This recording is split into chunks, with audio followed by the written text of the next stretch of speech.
We had like our own SDK network, our own like programmatic. And I was selling programmatic, but I have no idea what I was selling. I got to be honest. I was just an ambitious little man, young, full of hope of the world.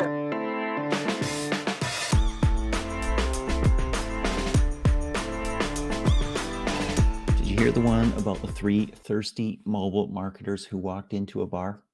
It's Friday, it's happy hour, San Francisco. The user acquisition specialist walks into the bar. The growth manager is following her, walks into the bar too. The VP of marketing comes right up after. She's in a big hurry, runs full speed into the bar. Their data scientist comes after them, looks at them lying on the ground, shakes his head, says, "Idiots," and ducks.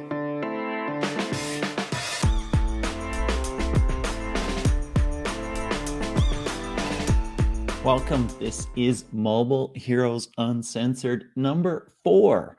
My name is John Kwiecien. My co-host is Peggy Ann Saltz. We are both senior contributors at Forbes, and we consult with tech companies. Today, we are talking with experts from Gamesture, Lovoo, Liftoff, and Gagius Games. Our focus today is video ads, wins, fails, ROI, and much more. But first, our horrible, no good, awful, really, really bad joke of the day, and our snarky roundup of mobile marketing news. Peggy, how did the hipster burn his tongue? Smoking a joint? No. Sorry. Wow, where is your mind going? We Oh, won't go man. there. Yes, we all went to college, Sean. No, I get that. What? Okay. So how did the hipster burn his tongue? He drank his coffee before it was cool. Oh, no. Come on. You know you like it. You know it's Yeah, awesome. I want it. I want it, Sean. Do it. Won't go there. Awesome. So, Peggy, you've got some news for us to chat about. Absolutely, and one of it sounds a bit like it could have been a joke, but it's not. It's not, Sean. There's a new app out there that lets you attend meetings without attending meetings, I hear. Absolutely. It's called Bueller, Ferris Bueller's Day Off, the teacher at the front, Bueller, Mhm. Bueller, Bueller, right? It Yep. will auto attend meetings for you on Zoom. And hey, you're in the meeting, but you're not there. And they're working on a boomerang video feature for those times when you have to have your video on. If you get fired as a result of using this, it is not our fault. We take no responsibility. That is so cool, and it's like you're there, but you're not there. Doesn't that sound like meetings right now, John? I It don't know. kind of does. It It kind of kinda does. does. Okay, we're talking about video. Google is now offering video ad experiments for YouTube. Intriguing. Absolutely. Just came out this week. You can upload multiple videos to your campaign with different calls to action, varying points of focus. Google will find out which ones resonate with your target audiences, which ones Hmm, work. You know what? They just discovered multivariate testing. indeed. I wonder who they're taking on here, John. Who could it be? We won't go, we won't say it. And staying with that, digital ad revenues jumped 12%. That's massive. It's kind of a big deal. We are all worried that ad revenue is going to be down, ad monetization was going to be down, would tank due to COVID. It was actually up to $140 billion in the US alone in 2020, according to an IAC study. Highest growth rate, Peggy? Digital video, up 21%, and now accounting for 19% of all digital ad revenue. See, we have our finger on the pulse here, John, because we did everything there is to know about video. So we are definitely on the mark here. Very cool. Absolutely, absolutely. And you know what, Peggy? Just because out of the goodness of my heart, I feel like, you need it. It's been a long day for you. You're Yeah. in Europe. It's the end of your day. You're probably drinking already. So I have another joke for you. Okay. Do it. What is the right answer, Peggy, when somebody asks you what you know about bonsai trees? They are small and green. Very close. The correct answer is very little. Very little. I So was close this time, John. I had you the were, small you right. were, you, it I was was so amazing. close. It was amazing. It was amazing. I have another one, but I'm going to save it for after, because we have some hard work to do right now. Peggy, who are we talking to today? Okay. We'll kick it off. We have Lukasz Kwiecien. He's head of marketing at Gamesture. And prior to that, he was at Huge Games, which is really big. He learned a lot there. Now he's got a new release game, Fable Wars. And as we discussed, he's going to probably try and sneak his cat in at some point during the show. So we might see a cameo. You never know. Welcome, Lukasz. We got Pierre Strubelt, Senior Affiliate Marketing Manager at Lavu. Pierre, a huge dating app, in case you don't know it, John. You probably heard of it. Now part of the Meet Group, so a huge accomplishment there. And Pierre's accomplishment, saving a cool $1 million in Q1 with his new in-house anti-fraud tool. So, I'm married, Peggy. I don't know any of the dating apps. Well, we can just check them out and see if they're worth what they're rated by Apptopia, right? We should change that, John. We should change that. Oh, no. I can never show my wife this episode. Oh, true. You realize she's my video editor, right? We're going to keep this part in, John. Okay. Okay. Women, Deanna, Ulrich, manager ad creative at Liftoff, an impressive track record in performance marketing. Great to have you. And not only because you're on the show is it a way to say welcome and congratulations, but you recently got engaged. So talk about a great way to get back and come back after self-isolation. Welcome. Thank you. Hey. And finally, Etienne Dugobrian, I'll just say Etienne, head of UA at Gazeus Games in Brazil, loves everything Japanese. No engagement in his books right now, but he has adopted a cat that we will see, I'm sure, which he said was the best decision he ever made. And we're going to see the cat. Best decision he ever made. We can only second that. Thank you, Etienne. Those are our guests, John. We're ready to rock. Awesome. So glad to have everybody here. You guys are amazing and awesome. We already have so many outtakes to embarrass you with on social media in the future ad nauseum. So it's awesome. This is episode 4 of Mobile Heroes Uncensored, and it's been a complete disaster so far. Can you believe Liftoff lets us do this stuff? But with you, we are going to turn it around.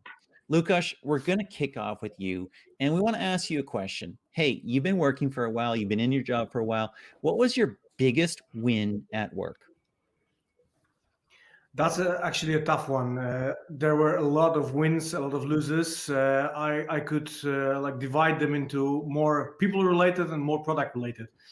So product-related, I would call every game I was working on, seeing it grow was an amazing win moment, especially that I had a chance to work on Huge Casino, which was like a massive hit at its time. But also the big thing for me and a massive win is the people I work with and seeing them grow. That's a huge win for me personally. Wonderful. I didn't know where you were going with that. It was hard to tell what your biggest win was. I was like, are there any wins? Can you have a win, please? But apparently you had so many wins that you're just winning, hashtag winning all the time. That's awesome. Hey, here's a question. We're talking about video ads, mobile video ads, and you've got one chance at an ad placement. You got to pick video or playable. Which do you pick and why? I'm actually leaning towards video because it depends on so many factors. What kind of network that is, what kind of placement, what kind of geography, and so on. So I'm leaning towards video because videos, in my opinion, are more consistent when delivering the results. Playables are kind of hard to get. They are expensive to produce. And they are not that consistent and scalable. So I would go for video, for sure. Wonderful. Thank you. Okay, moving along with you, Pierre. Same question to start. What was your biggest win at work? I think, as you already mentioned, the biggest win we had over the last weeks or months was definitely that our in-house anti-fraud tool saved us 1 million so far in Q1, and that's a new record. That's even more than over the whole last year. And maybe another thing from a bigger picture, I think a really big thing we achieved was that with all the stuff that comes with COVID, like working separately and not together in one room, this was a big challenge for all of us, I think. And I think it's a really big achievement that we made it possible that everybody is still connected. We still have our culture in the company. And I think that's both are the points that make me really proud. Okay. And the other thing we're looking at, of course, is video. That's the topic here. Now, video is at the core of Lavu, right? It's part of the product. There's the live video, streaming, dating stuff.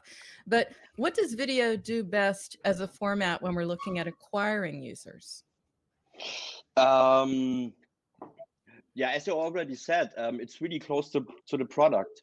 And I think that's also where we get most of the reach out there while running user acquisition campaigns.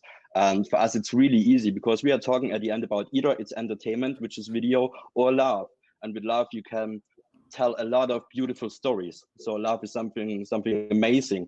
And I think that's video is the best possible way to achieve that and to bring the message over to the potential users. You have to say you have to love that, Sean. Yeah, I'm sold. I'm sold. I'm sold. See, Etienne's like, give it to me. Where's my heart? But you know, I'll stay with the dating apps, right? Things go in pairs, things are in couples. And I'm hearing a lot out there about the formats that work well together. You know, what works best with video to get the best results? Do you have a favorite, or is there something that's working really well, or maybe not well with video for that matter? I think the combination between video and playables is a really great combination, especially for us, because you either, or at the beginning, you can tell like a story and you can get the attention, and at the end, you can make something interactive with the users. And that's, I think, a great combination. I don't know if we got to hear this later, Peggy, or we've got to hear it right now, but what do you do in playables for a dating app? I got to hear this. I'm not going there. That's quite easy. I mean, we have this match game where you can swipe to the left and to the right, like yes and no. And that's so easy to implement that function, that feature in a playable app. Okay. This apple with that apple, that kind of matching, or maybe not quite. Yeah, maybe the apple with the strawberry. Okay, excellent. Well, Deanna, we are super happy to have you. We also want to hear about your biggest win at work. Ooh, well, I also have to say something along the lines of growth. You know, I've been at Liftoff for over 5 years now, and I was the second designer at Liftoff ever. And now we're a team of 25, which is really amazing. Wow. So just over the past 5 years, growing this team out in this kind of like kind of weird environment for a designer, really, because because we're performance based, right? So kind of putting all of your art school fine art knowledge like on the shelf a little bit and really focusing on what works, what's performing well. It's been quite the learning experience. Give us a best practice. So we heard, for instance, that the color green works really well for fintech. I mean, maybe only in the States, probably not in Europe, different colors for money. But give us a tip that we should know, a best practice about using video for mobile ads. Well, actually, let me touch on the color theory thing for a second. I think that's really interesting, and I love that kind of stuff. Basically, when you think of, or when you see green in nature, like what this means is like there is a lot of lush, there's a lot of growth, it's plentiful, healthy, abundant, right? And so how this translates when we're just advertising for a product, us as human beings, we're associating that with like stability, safety, security, all of these good positive things. And so when you're associating that specifically with a fintech app, it's like, okay, look how easy it is for me to like kind of achieve all of these positive things, like that sustainability, that like feeling of being in control and kind of having the upper hand. So color is really important across the board. But as far as best practices go, I think I have to say like getting straight to the point with your message. I think you always have to consider the end experience of your user, be really considerate of what their setting is, what the context is. And so just like being able to kind of pitch to them immediately, what is the product benefit here, especially in in-app mobile programmatic, where it's going to be a very different user experience from a TV commercial or something like that. You need to get straight to the point, show them the app interface, what are they going to be downloading, and that's how you're going to get them. Love it, love it, love it. And just before we go to the cat terrorist, one more question for you. What is one massive video ad mistake? I would say the biggest mistake is relying on audio in your videos. So when the user is playing a game or whatever it is, if there is some kind of storytelling that's going on that is like dependent on some kind of audio thing happening, a lot of the time the user doesn't have their audio on. So you want to make sure that either you have captions included or just tell the story without audio. As somebody who watches rewarded videos sometimes for my favorite game where I want to get an extra life or something like that, bang on, absolutely. Interesting. Okay, Etienne, you're next up. All right. Yes, you are. Your biggest win at work to start. I mean, professionally, I'm pretty proud of my takes on the companies I've been a part of. I've started at Ad Colony, so being a part on the ad network industry. Then I went to one of the clients I was being the account manager of, and then I ended up in Brazil, having no idea how to speak Portuguese, all the culture, and ended up here pretty happy. So I gotta say the teams I've been a part of in all the companies, I was pretty happy with that. I think building a good team and people that I can trust and I can give responsibilities to is always something that I'm pretty proud of, because all the other things, like I mean, if I have a really good ROI campaign, it's not just me. It's the designers that made the creatives. It's the UA guys analyzing. It's the ASO guy optimizing the conversion rate. So I think pretty much I'm always happy with the teams and the people I'm working with. So that's the most value I have on my professional career. And personal, I'm just happy to leave a good and positive image with all the people I work with. It's always happy to see someone I work with for, I don't know, maybe like 3 months, but they still remember you, and I don't know. And that's my cat. Yeah. She's already gonna appear over there. She's crazy. I know people say cat reflects their owners, so I'm not sure I'm happy with that, because there's a blind spot I'm not seeing about myself, but she's insane. I cannot express how insane she is. Well, on a personal note, Etienne, having hung out with you at Gamescom, but no, seriously. No, seriously. Next question I wanted to get to before we talk more potentially about what the highlight is. Let's talk about nightmares. You know, you have revealed to me that iOS 14, and probably for many people, is your marketing nightmare, right? So how does your video ad strategy change with iOS 14? I mean, it's basically Lukasz, Pierre, Deanna, they all make amazing points regarding video, playables, and all. The other part that we can't control is the industry itself. So what happens with iOS 14, even though our video strategy can change, I cannot change the fact that iOS prices are off the roof. So if you take a look at the CPIs right now, it's insane. I don't know what's going on. Nobody tells me anything. I don't know. There's a lot more people buying in to get the last piece of information. But I mean, and nobody really knows what's going on. So what I really like about this industry, just like Deanna mentioned, it's not something that I can say, oh, I like this, I prefer that. Like there's no one can put their own personal opinion on what I'm doing. It's all numbers. It's okay. I find a creative that I find really ugly. I mean, I'm really sad. It's the best performing ad we have. So I'm like, what's going on, man?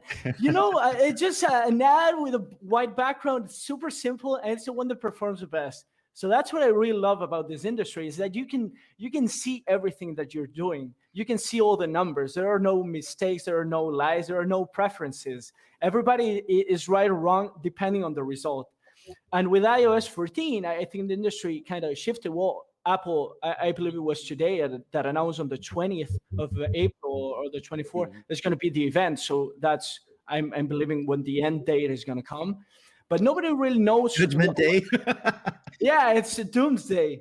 I don't know what's going to happen. It's all a little bit shady. When I talk to someone, they're different. Then all the MMPs are doing something different.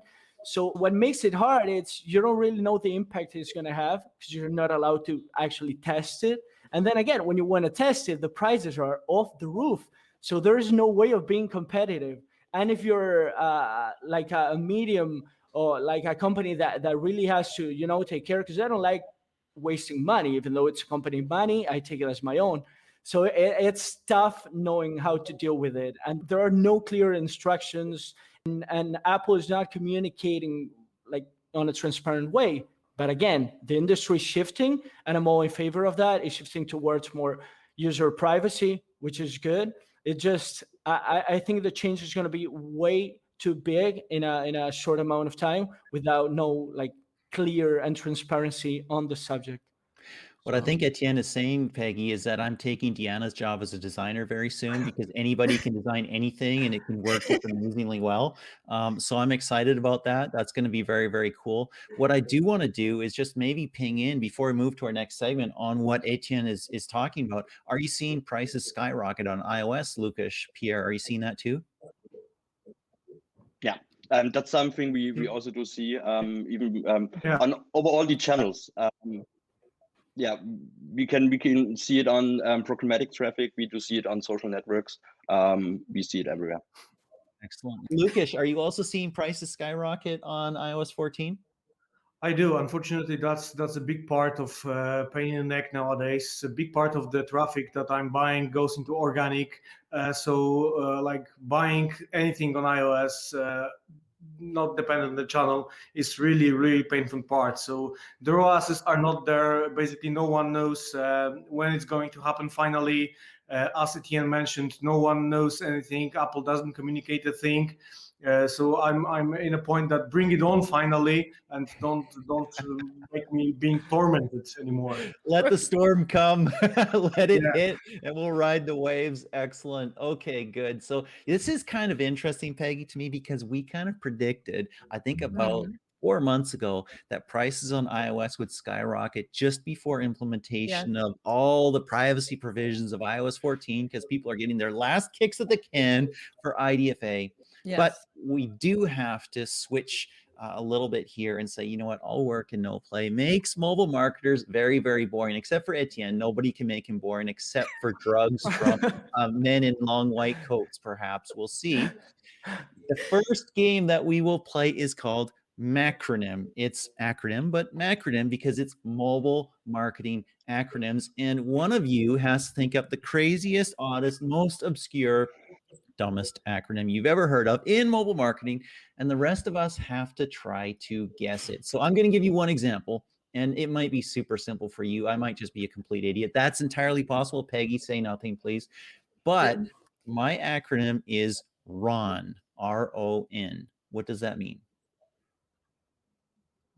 Run on network. Lukasz is the winner. He's front runner for the Lambo. Awesome. Excellent. Good job. Peggy, we're calling on you. What is your acronym, your macronym? Yeah, well, I have one. And literally only one, because I know this. A little hat tip out to the people at Feature in Berlin, because Andy Carvel, whom we both know, John, is partly behind it. AIC. AIC. What does that mean? Anybody know? AIC. Deanna, we expect you to know this one. If you don't know this one, forget it. You're off the panel, never back. Etienne, AIC. It's in English, by the way, so not your first or second language. Still expecting you to know it. Pierre? C is probably like customer. Close. Close. Peggy, put us out of our misery. What is AIC? This is interesting. So this comes from retention marketing, engagement marketing. It was featured together with CleverTap. It stands for acknowledge, interest, and conversion. So it's a new play on that funnel. Okay. All right. Okay. Well, Peggy, you stumped the I stumped panel. them. How about So that? good Me? job. Good job. Deanna, can you match up with Peggy's accomplishment and totally leave me in the dust? What is your acronym that you want to share that nobody else will know? I feel like mine is cheating a little bit because I'm coming from the design side of things, but my acronym is PSD. PSD. It almost is like post-traumatic Photoshop stress file disorder. extension. Yes, you That's got a- it, Pierre. Yeah, Yes. It's a Photoshop. Say it again, Pierre. It's the Photoshop file extension, PSD file. Photoshop document. Yep. Okay. Okay. I wasn't Okay. thinking, that in terms of mobile marketing, but whatever. No. We'll give it to the designer. I gave you a hint saying it was coming from the design side. You did. You did. Lukasz, you are on the acronym that will stump all of us, and it can't be in Polish.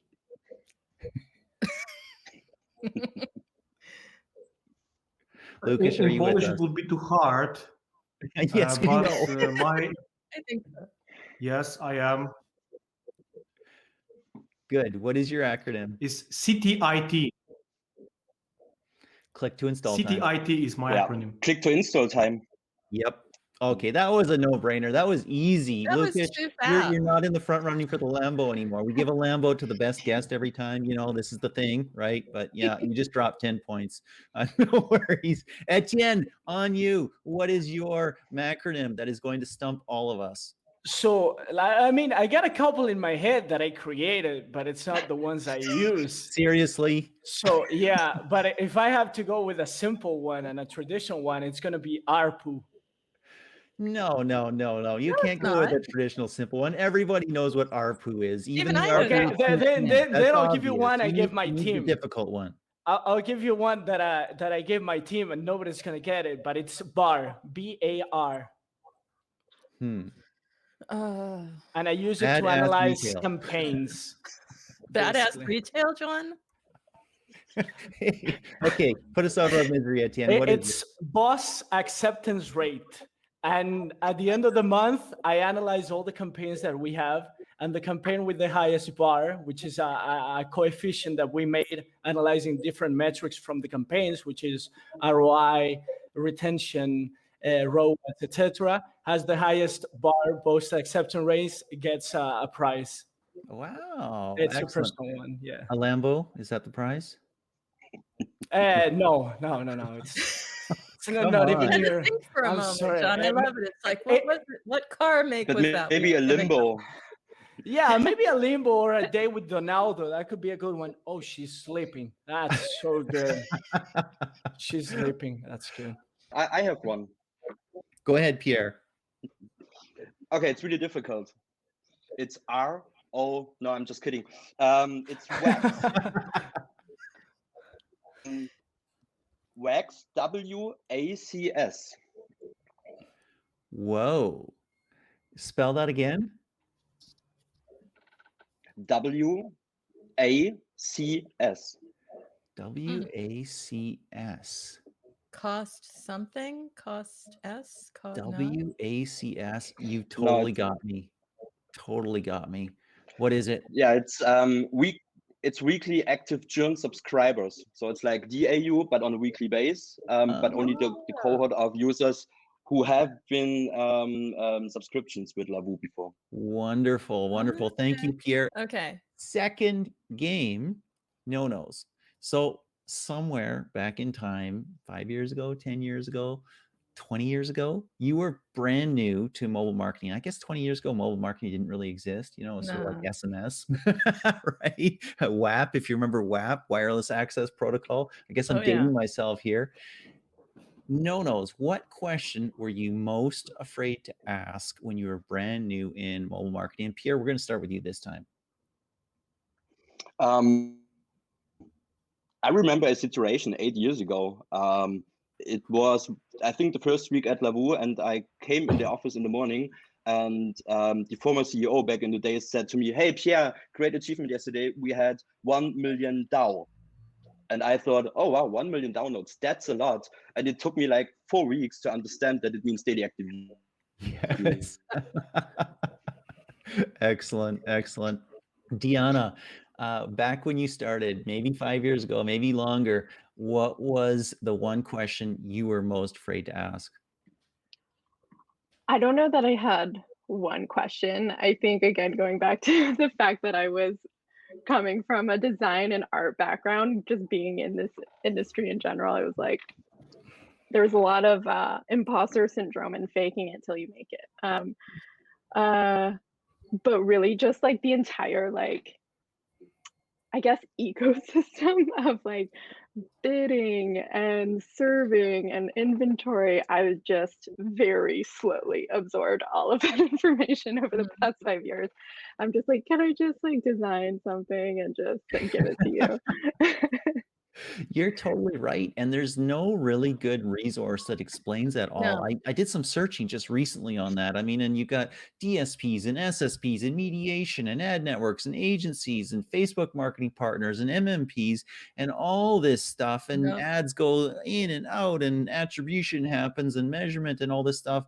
It's insanely complicated. Peggy, we're going to go to you. Okay. And we are going to ask you back when you were brand new and Mobile Groove was just a twinkle in your eye. Um, what were you afraid to ask?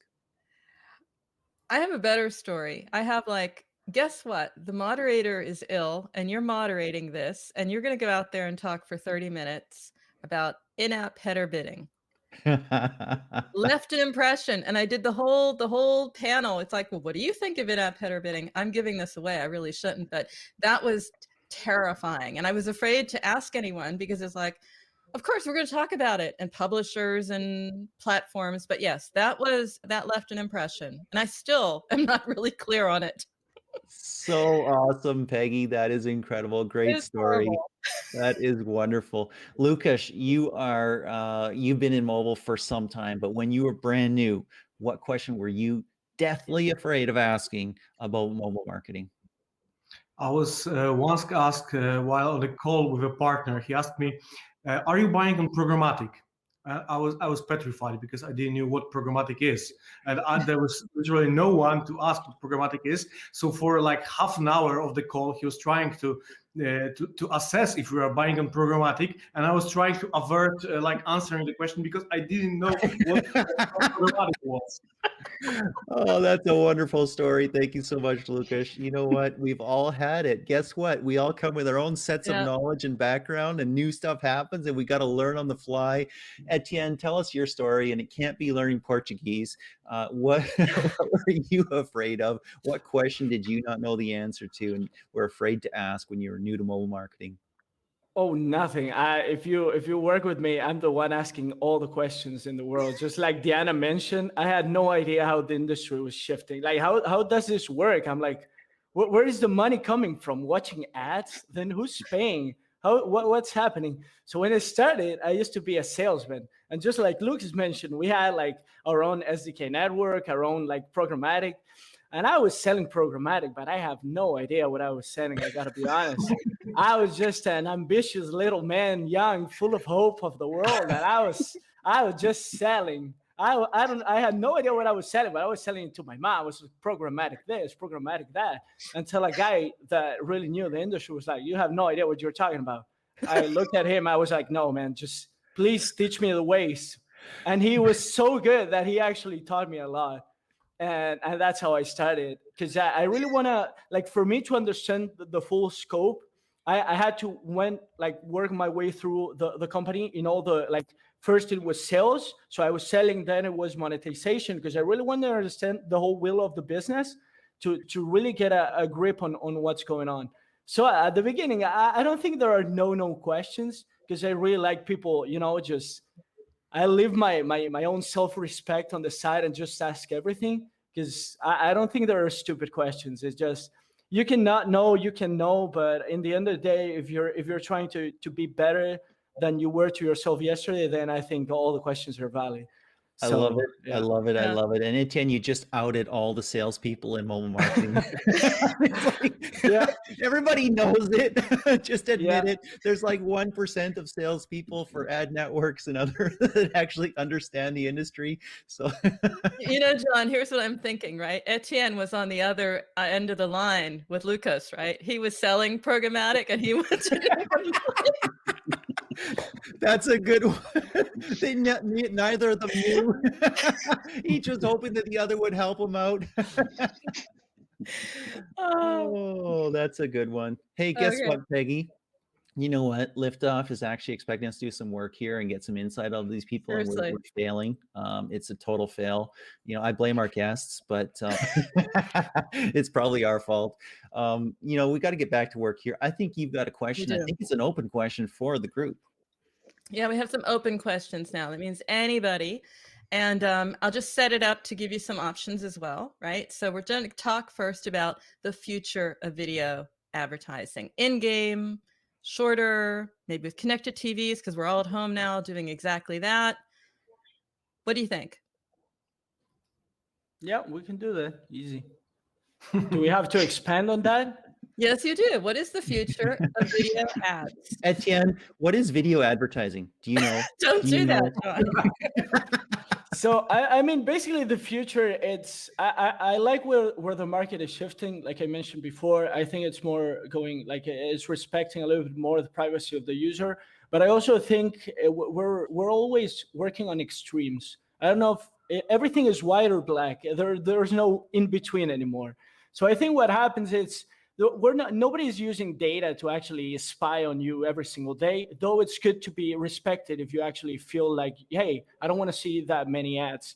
But it's not like you see a documentary somewhere online and you see these people analyzing every move you make every time. And it's not buying users. It's not like that. I like it. It's an exaggeration. It's good. But then it scares because then my mom would call me. I'd be like, hey, is this really happening? I'm like, no, mom, like, settle down. Nobody's spying on you unless there's some government doing it. But I don't know. It's not me. I'm just putting ads and I'm trying you to like them. That's about it. I mean, all I can see it's a number. I don't see you personally. So I think video game and video advertising is shifting towards a good thing, but it's always pretty. It's not a path that it's easy. For example, the smart TVs. When you bought them, there are some smart TVs that when you turn them on, they force you to see an ad. That's insane. Like I want to watch a movie. Oh, here's an ad. I'm like, okay, that's not a way. Because with playables, for example, or video rewards, like we shifted towards a good thing. Hey, I want another life in this game. Let me see an ad. That's a cool thing. You see an ad, you feel good. You're playing, you get a playable, and some playables are fun. Like if I can match on the playable, well, it's not happening in IRL, it's happening on the playable. At least I'm matching somewhere, you know, it's fun. But I mean, the video game industry, the video like advertising industry is shifting towards a good thing. But sometimes I think the extreme opposite, it's not good. Like spamming ads, like having smart TVs force you to watch an ad. I think it's pretty invasive. So if you ask me, I honestly, I'm the one, I have no idea where this is going. Hopefully we see some augmented reality stuff. Like I really want to see that technology move forward. I really want to see what 5G is going to happen with all the cell phones having like an even better connection. I think more live streams are going to come to life. I know like, for example, the streaming platforms like Twitch are growing a lot, but more live stream on, I don't know, shoppings and sales and stuff like that. More social interaction via streaming maybe. But honestly, I have no idea, but I'm super eager to be a part of it. Cool. Pierre, Lukasz, anything to add there about the future of video advertising on mobile? I really loved Etienne's point about VR and virtual reality. I think that's a really interesting topic, how we can implement like video, whatever it looks like in VR, to implement in this really new economy there, I think, or technology. I think that's really interesting. Excellent. I'm not brave enough to predict what is going to happen with video ads, because like a few years ago, I was thinking that playables are going to take over the inventory that video is using. It didn't happen. So now I'm like kind of restrain myself with such thoughts. But what I'm hoping for is, especially with those iOS changes and ads becoming less and less relevant to the audiences, we are going to get more honest ads, because I'm not the biggest fan of so-called misleading creatives. So whenever I have a chance, I always go with an angry rant about them. But I'm hoping that we're going to get like really, really good creatives. It's not like there are no good ads that tell the story, that show the product, and so on. So I'm hoping that the industry will go more towards this direction rather than running some different like stuff that is not representing the product well. That is a great segue, actually, because the next question that we have, and maybe Deanna, I'll just pick you out for the first one to have an opportunity to answer this one, is about what you show in your ads. So the question is, what is your preferred strategy with video ads? Do you show the app, or do you capture attention? What do you do, and is that a false dichotomy even? Deanna, first dibs. Yeah, our best practice at Liftoff is definitely to showcase the actual app interface and that the literal app experience that the user is going to download once they go ahead and install. This is like, we are all about being like very straightforward with our message and kind of let the user dissect and make that decision themselves, because it's like, if you can just go ahead and highlight the product benefits immediately, then you don't have to tell this complex story or mislead the user. Just show them what you're going to get. And I think that's the most effective. Cool. Does that work for you too, Pierre? Yeah, I totally agree. We are also really focusing on our app, on our features when we are advertising with video ads. 100%. It brings up the question, right? Like, where does video fit in the strategy, right? If you're just looking top funnel, just looking for the download, then maybe you're grabbing some attention. If you're looking for deeper funnel engagement, retention, then you're probably showing more of what's going on. How do you make that call? Is the answer different depending on how much money you have to spend and the size of your budget? Awkward gap. We're going to have to edit out. Should I answer that? Yes, you should. Go for it, Dan. You give us a long answer, and then you say, "I don't really know, but that's what I have to say about it."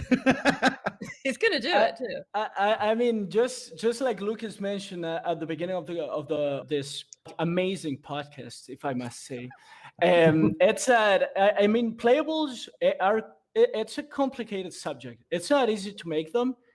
To make them for every partner, you gotta have like 1,000 different playables, because every partner has different like regulations and things. You gotta just make some adjustments. So if you have a small budget, if you have a small team, I think video it's safer. It's like the safe option. There's a lot of inventory there. It's not gonna be like the game changer, but like having playables and videos. If you have videos and those videos are good, and just like Dan like mentioned, they showcase they showcase the game's attributes, the app attributes, whatever it is you want to show the user, then that's good. Because playables, again, you want to run a playable on this partner, okay, it's one thing. You want to run it on another partner, it's not the same playable. You got to start working again. That means man hours, that means more salaries, that means it all depends. Yeah. And another thing, if you're a small studio, I would recommend, the good thing about the industry is that everything is there. All the track records are there. So you can see which creatives are performing best to the company you want to kind of be like competing with. So for example, you have, I don't know, another Pokemon Go thing. You can see the ads are running, how they're performing if you have to, and give you some idea. So I would say, just like Lukasz and Pierre also mentioned, it's being misleading with the ads sucks. It's a horrible thing in the industry, something that it should not be possible to do. Apple and Google took some stand at it. I don't think it was hard enough, because it's still happening nowadays, and it just grinds my gears seeing a top performing ad that has nothing to do with the game for that game. Because if that game is my competition, then it feels like they're cheating. And I don't want to get into that and start rolling, because that already happened and you see a lot of games doing that.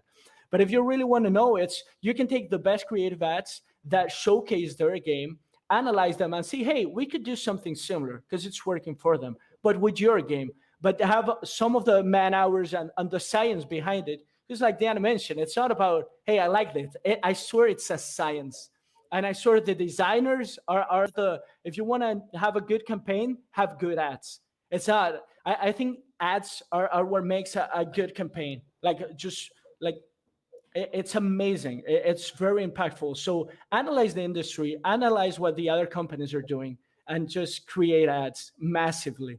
If it's banner, video, playables, just create as much as you can. Because at the end of the day, it's not going to be, hey, I like this, I like that. It's going to be, hey, which one is the lowest CPI? Which one is the highest CTR? And that's about it.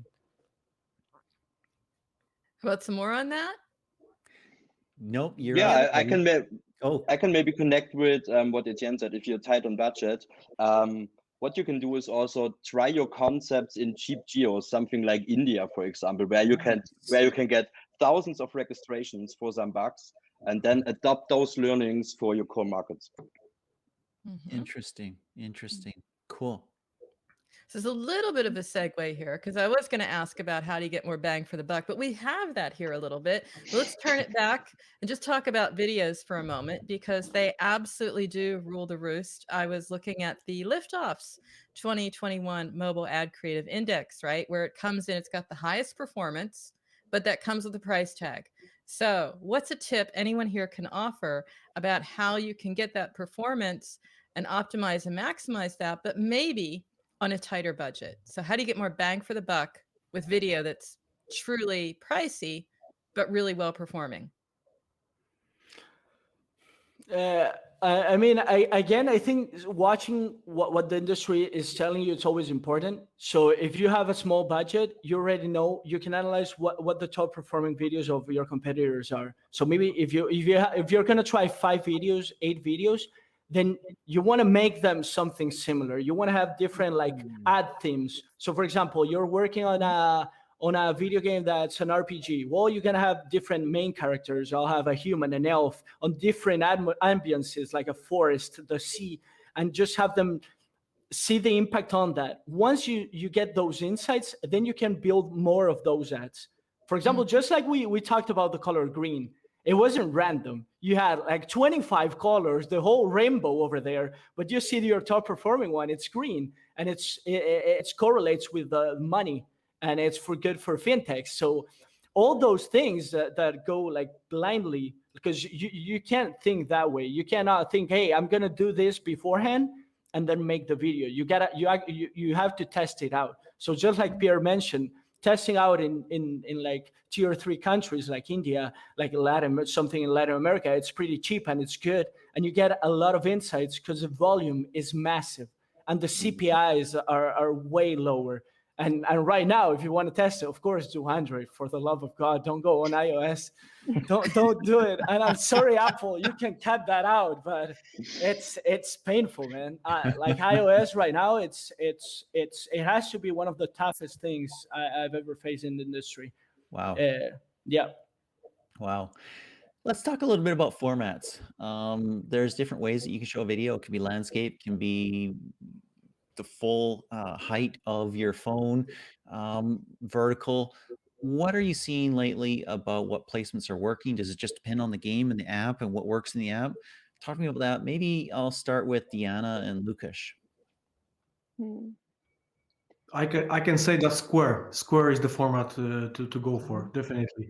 Neither of those two that you mentioned, Square is the best one. But of course, it depends on the channel and the placements that channel offers and the game orientation itself. Because like for portrait games, it's like usually advertisers go for portrait creatives and so on, but Facebook, since Facebook is one of the biggest channels for sure, and for me personally, Square videos work awesomely there, but also on Google Ads as well, and probably wherever it's possible. So I would go for Square as it comes to the Why format. is that? Why is that working? And I saw Pierre, you're nodding your head as you hear that, so you're agreeing with that. Why does Square work? It works amazing with Facebook, Instagram, like the Facebook economy. So if you don't have Square there, you're screwed. Yep. Okay, interesting. And so if you're doing something with Snap or somebody else, then that might be a little different, perhaps. Yeah, totally. For us, the most important formats are, of course, the Square and the portrait mode. Yeah, because we are running a lot of campaigns with TikTok and Snapchat, and there, of course, you need the portrait mode. Cool. Deanna, do you want to ping in? Yeah, so the benefit of the Square video is that it can actually serve in both like landscape inventory and portrait inventory. So it's like more universal that way. And so you don't have to spend the money on producing 2 separate videos, which is actually really nice. And it can be, yeah, it's just flexible in that way, right? I will say this is kind of like a secret, but it goes along a little bit with what Lukasz was saying. It is highly dependent on what publisher apps are performing best. You know, what's the inventory that's working well for your product. But this is a secret actually. What we used to do to keep production costs very low, this is a very straightforward and easy way to test things out before you want to put in the time or resources to polish something up, is a lot of the time we would just literally do the record our screen and go through the app interface and just kind of crop that, do really light editing to this. And again, that's just dependent on what the product's experience is itself. So whatever works for the product is kind of like, that's what kind of creatives are going to show. Very cool. Actually, when talking about that, let's skip format for a moment, but I have to touch upon that. One of the best creatives working for us is actually with a very similar mechanic to one of the dating app Pierre is probably very familiar with. It's like swiping left and right of the characters. It's like it's outperforming others by far. Just a fun fact. Yeah, I mean, everybody knows that. Everybody's a lot of people are used to that. So that's it's a familiar UX. And again, just like you always have to be considerate of the user. You don't want to make them like have to pause, think, be confused. And that's why playables are so tough, is because a lot of them are like trying to be very complex. But really you have to simplify it. You have to reel it back in and just show users something that they understand right away. Nice. Yeah, that's one point I really wanted to take in, because like Pierre mentioned, if you know you're going to buy on specific network, then actually analyzing that network and making creatives for that network is really good. For example, you're going to take TikTok. Well, you know, you don't want to disrupt the whole experience. So the best performing ads are actually with the TikTok songs and maybe someone dancing or doing a round, or maybe you're like some gameplay, your character dies and the music, oh no, appears, the oh no, that everybody's hearing that I can't get out of my head. So, you know, being a little bit tricky about those situations. If it's an app that you play on portrait mode, then you want your ad to be portrait. It doesn't reflect on your app itself. Is this going to be landscape or portrait, but more on the experience on the users when you're going to hit them. So if they're playing on a landscape app, you want your video to be landscape, because if they got to turn it, then that user experience is horrible. And you want your first impact of the game to be negative. Oh, I got to switch it to see it. Because they don't want to watch it. I mean, they want the life. They want whatever the reward it is. So you want to make that appealing, maybe. But yeah, that's a small I want to make a TikTok ad with Etienne's cat for Pierre's dating app. And I think it'll be awesome. And I think it would. It'll totally confuse everybody. But we do have to bring this to a close. So Peggy, you have last question.